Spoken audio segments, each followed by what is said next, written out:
Today, we're going to be taking a look at the Apple PowerBook 520C.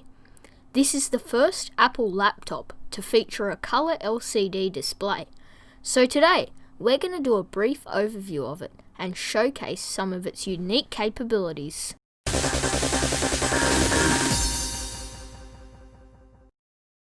Released in 1994, the Apple PowerBook 520C was pretty revolutionary for its time. As I said previously, it was the first Apple laptop to feature a color display.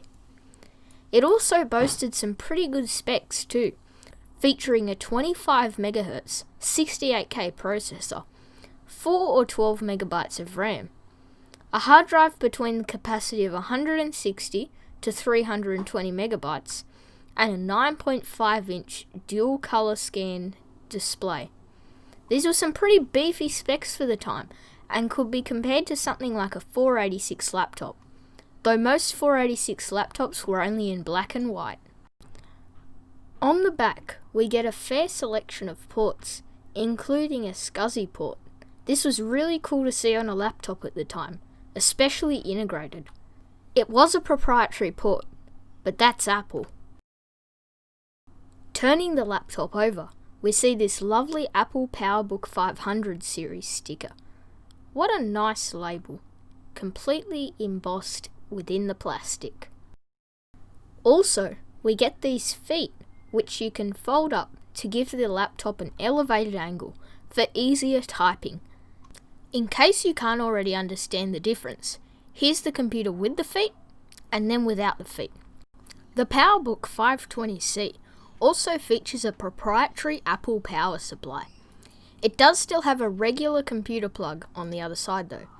As you can see, it's this little 4-pin barrel jack, which plugs straight into the back of the machine. Alright, I think it's time to power it up. Yikes, that doesn't look good at all. This Macintosh clearly has a terribly damaged screen, though it does still appear to be working, which is surprising. And it looks like the original hard drive is working too, despite this being a SCSI Mac.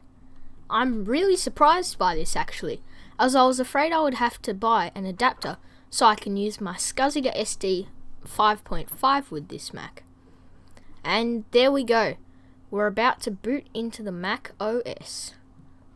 As you can see here, I'm adjusting the contrast and brightness just to try to get a more stable image, but nothing seems to be helping. Gosh, if only if the screen was perfect. Oh well.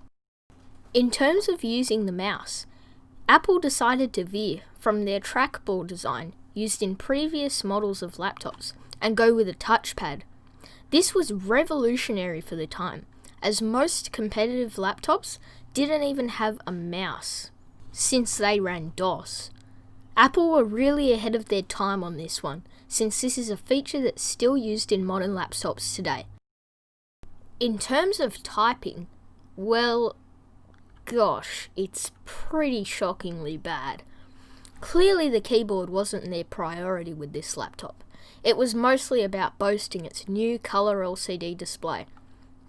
I mean, it's alright, but it's really soft and spongy, and it's just a horrible typing experience. I could not imagine using this in a modern day. This laptop really isn't usable in its current state, so let's shut it down. On the side, we can see that we get an integrated floppy drive, as well as the removable battery. Again, this is a proprietary battery, like most other laptops albeit, but that's Apple for you. Very proprietary. That's why I don't really cover much Apple hardware on this channel.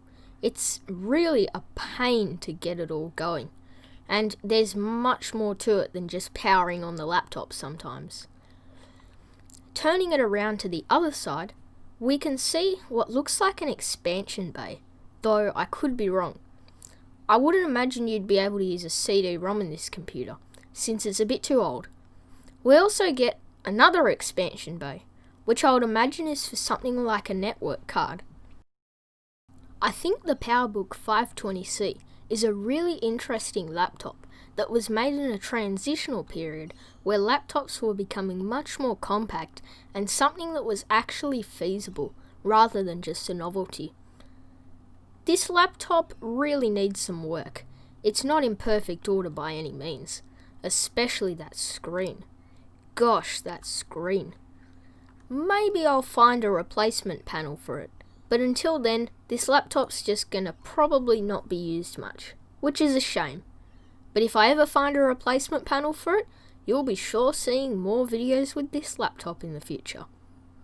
That's about it for this video. I hope you enjoyed this brief overview of the PowerBook 520C. That's about it, and I'll see you next time.